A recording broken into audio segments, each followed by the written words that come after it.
મુખ્યમંત્રી ભૂપેન્દ્ર પટેલે ભરૂચ જિલ્લાના જંબુસરમાં 815 હેક્ટર વિસ્તારમાં નિર્માણ પામી રહેલા બલ્ક ડ્રગ પાર્કની સ્થળ મુલાકાત લઈને ત્યાં થઈ રહેલી વિવિધ નિર્માણ કામગીરીની પ્રગતિનું નિરીક્ષણ કર્યું હતું.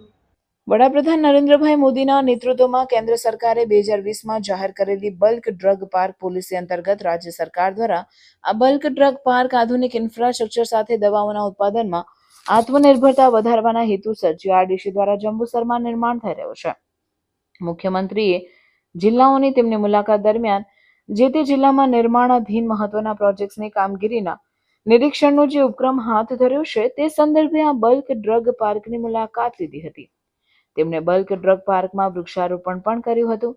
મુખ્યમંત્રીએ આ પાર્કની મુલાકાત દરમિયાન જે કોમન ઇન્ફ્રાસ્ટ્રક્ચર સુવિધા ઊભી કરવામાં આવી રહી છે તેની પ્રગતિનું સ્થળ નિરીક્ષણ કર્યું હતું.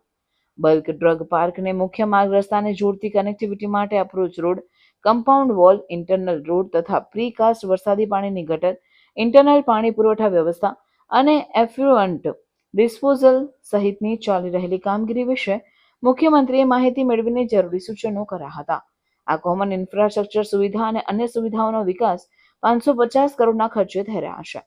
આ સમગ્ર પ્રોજેક્ટ અંદાજે 3,920 કરોડના ખર્ચે આકાર પામશે અને સંભવત માર્ચ 2027 સુધીમાં પૂર્ણ થઈ જશે તેની વિગતો મુખ્યમંત્રીને આ મુલાકાત દરમિયાન આપવામાં આવી હતી. મુખ્યમંત્રી સાથે આ મુલાકાત વેળાએ ધારાસભ્ય ડી.કે. સ્વામી, જીઆરડીસીના મેનેજિંગ ડિરેક્ટર પ્રવીણા ડી.કે., ભરૂચ જિલ્લા કલેક્ટર ગૌરાંગ મકવાણા, જીઆરડીસીના ચીફ ઇજનેર મેણાત અને અન્ય પદાધિકારીઓ ઉપસ્થિત રહ્યા હતા.